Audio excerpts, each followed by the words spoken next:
So we're reading A Girl Called Owl, and it's written by Amy Wilson. We're up to chapter 8, and we've just found out that Owl, the main character, her father is Jack Frost, and I think she's having a little bit of difficulty believing that. I'd love to know your comments and what you think of this story so far, and also what other books you enjoy reading. It'd be really good to know as well. Anyway, chapter 8, here we go. I'm in my room, my stomach still churning, eyes stinging. I had to get away from Mum because it can't be true. It can't be. It's ridiculous, impossible, plain bonkers.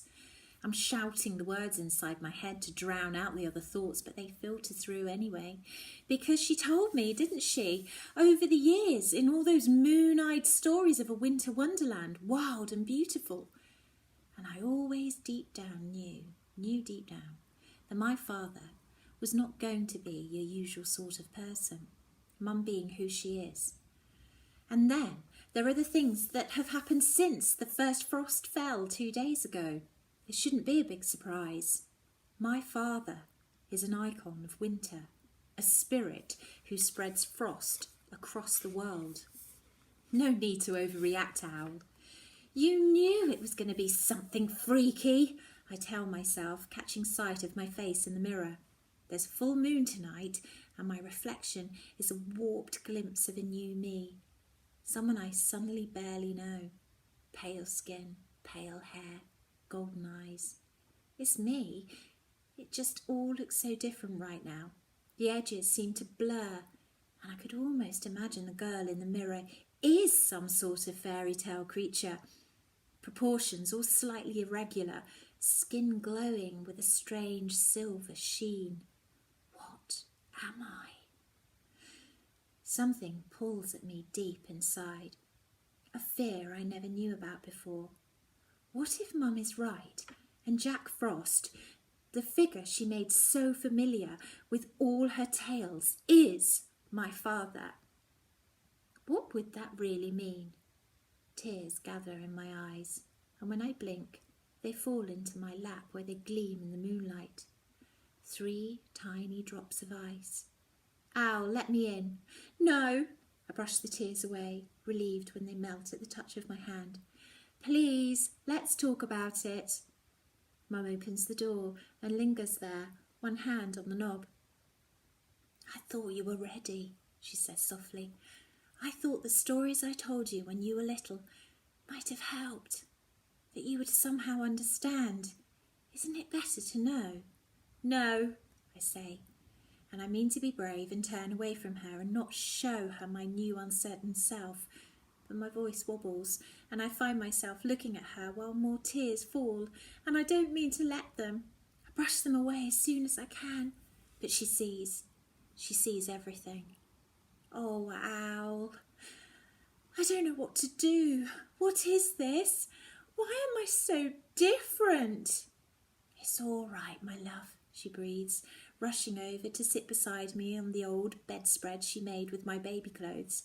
She puts her arms around me. You are wonderful. You have always been my wonderful, special girl. She pulls away and looks at me, her eyes bright. If it is more evident now, then it is not a bad thing, Owl, she says fiercely. You are becoming what you were always meant to be. I've often wondered. And now winter has come, and you're at the age where your body is changing. But not like this. Look! I howl as the tears of eyes keep on falling.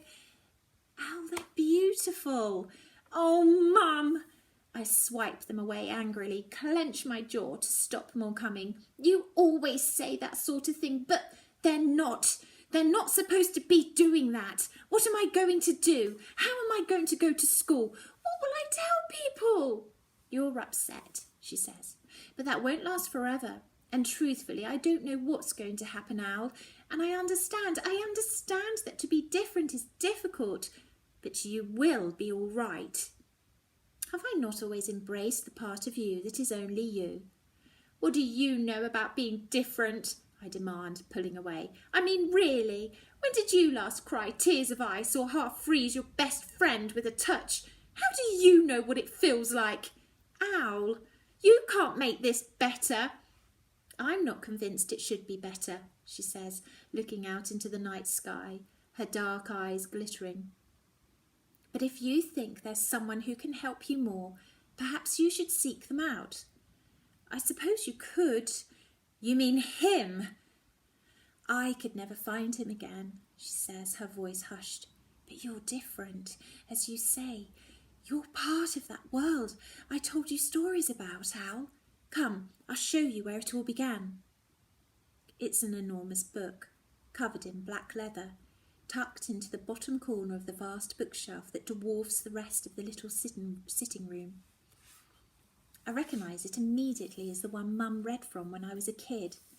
The gold writing on the cover says, "Fables and Earth Spirits, how to meet them and how to find your way to your own spirit self."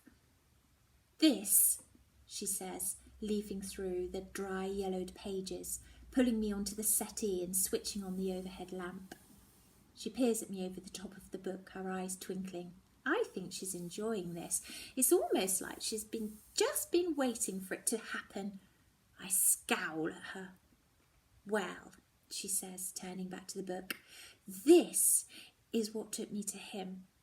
I was reading through it, thinking of all these places, of what it would be like if they were real. I was searching for something, adventure, I suppose, when I read out the incantation. She shakes her head, a funny little smile on her mouth. Well, I didn't think it would work, but it did. Oh, it did, she says. All the stories I told you, Al, some of them were my own. That place I found myself, it was real. I woke in the morning and I didn't know how real it was until I discovered I was carrying you. They were her own stories, not fables at all. And you think I should try this? I ask. She bites her lip. Honestly, I don't think you're ready. I think you need to find yourself before you can seek answers from others. But, she waves off my protest, it is up to you.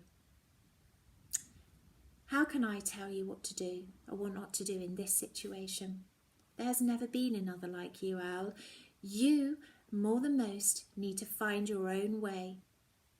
Oh, just give me the book, I say, taking it and hefting it back to my room. Be careful, my love, she calls after me. Please be very careful. I will, I shout, dropping the book on the bed. I'm shaking, almost numb with exhaustion. I close the curtains, climb into bed, pulling the covers up and heaving the book onto my lap. I want to talk to Mallory. I look at the clock. 11.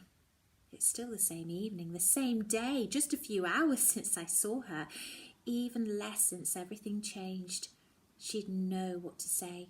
I fumble for my phone. No texts, no missed calls. And she had her family evening.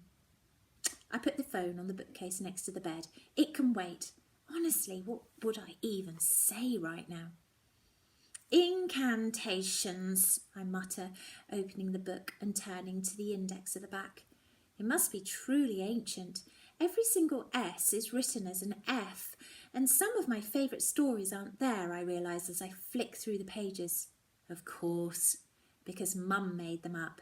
They were her experiences of when she went to that other place and met him, my father. Let's do this then, I say, shaking my head as I find a poem that looks a bit like some sort of spell. Ridiculous book.